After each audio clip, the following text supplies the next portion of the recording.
بسم اللہ الرحمن الرحیم۔ حضرت عمر رضی اللہ تعالی عنہ نے کبھی کوئی خواہش نہیں کی۔ ایک دن مچھلی کھانے کو دل چاہا تو اپنے غلام یرکا سے اظہار فرمایا۔ یرکا آپ کا بڑا ہی وفادار غلام تھا۔ ایک دن آپ نے فرمایا، یرکا آج مچھلی کھانے کو دل کرتا ہے، لیکن مسئلہ یہ ہے 8 میل دور جانا پڑے گا دریا کے پاس مچھلی لینے، اور 8 میل واپس آنا پڑے گا مچھلی لے کر۔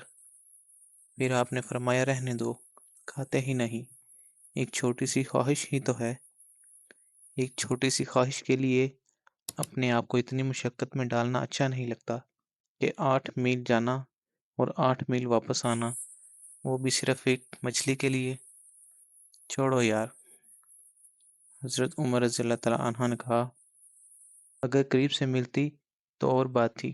حضرت عمر رضی اللہ تعالیٰ عنہ کا غلام کہتا، میں کئی سالوں سے آپ رضی اللہ تعالیٰ عنہ کا خادم تھا، لیکن کبھی آپ نے کوئی خواہش کی ہی نہیں تھی، پر آج جب خواہش کی ہے تو میں نے دل میں خیال کیا کہ حضرت عمر فاروق نے پہلی مرتبہ خواہش کی ہے اور میں پوری نہ کروں، ایسا کیسے ہو سکتا ہے؟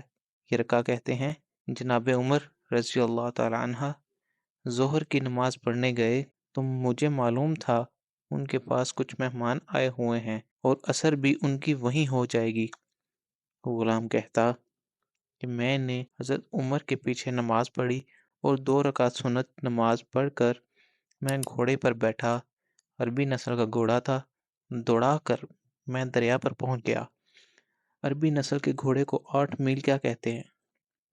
وہاں پہنچ کر میں نے ایک ٹوکرا مچھلی کا خریدا اور حضرت عمر رضی اللہ تعالی عنہ کی عصر کی نماز ہونے سے پہلے ہی واپس آ گیا، اور گھوڑے کو میں نے ٹھنڈی چھاؤں میں باندھ دیا تاکہ اس کا جو پسینہ آیا ہوا ہے وہ بھی خشک ہو جائے اور کہیں حضرت عمر فاروق دیکھ نہ لیں۔ غلام کہتا ہے کہ گھوڑے کا پسینہ تو خشک ہو گیا، پر پسینے کی وجہ سے گھوڑے پر گرد غبار جم گئی تھی جو واضح نظر آ رہی تھی، جس سے صاف ظاہر تھا کہ گھوڑا کہیں سفر پر گیا تھا۔ پھر میں نے سوچا کہ حضرت عمر رضی اللہ تعالیٰ عنہ دیکھ نہ لیں، پھر میں نے جلدی سے گھوڑے کو کنویں پر لے گیا اور اسے جلدی سے غسل کرا دیا اور اسے لا کر چھاؤں میں پھر باندھ دیا۔ جب عصر کی نماز پڑھ کر حضرت عمر فاروق گھر آئے تو میں نے کہا، حضور، اللہ نے آپ کی خواہش پوری کر دی ہے، مچھلی کا بندوبست ہو گیا ہے اور بس تھوڑی دیر میں مچھلی پکا کے پیش کرتا ہوں۔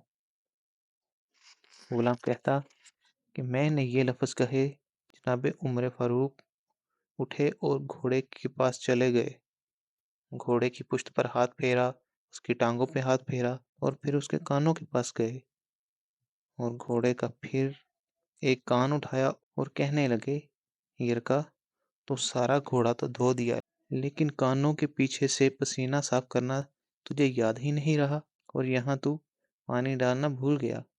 حضرت عمر رضی اللہ تعالیٰ عنہ گھٹنوں کے بل زمین پر بیٹھ گئے اور کہنے لگے، او یار یرکا، ادھر آ، تیری وفا میں مجھے کوئی شک نہیں، اور میں کوئی زیادہ نیک آدمی بھی نہیں ہوں، کوئی پرہیزگار بھی نہیں ہوں۔ میں تو دعائیں مانگتا ہوں کہ اے اللہ میری نیکیاں اور برائیاں برابر کر کر مجھے معاف فرما۔ میں نے کوئی زیادہ تقوی اختیار نہیں کیا۔ اور بات کو جاری رکھتے ہوئے فرمانے لگے، یار ایک بات تو بتا، اگر یہ گھوڑا قیامت کے دن اللہ کی بارگاہ میں فریاد کرے کہ یا اللہ، عمر نے مجھے اپنی خواہش پوری کرنے کے لیے 16 میل کا سفر طے کرایا، اے اللہ میں جانور تھا، بے زبان تھا، 16 میل کا سفر ایک خواہش پوری کرنے کے لیے، تو پھر یرکا تو بتا، میرے جیسا وجود کا کمزور آدمی مالک کے حضور گھوڑے کے سوال کا جواب کیسے دے گا؟ یرکا کہتا، میں اپنے باپ کے فوت ہونے پر اتنا نہیں رویا تھا جتنا آج رویا اور تڑپا۔ غلام رونے لگا۔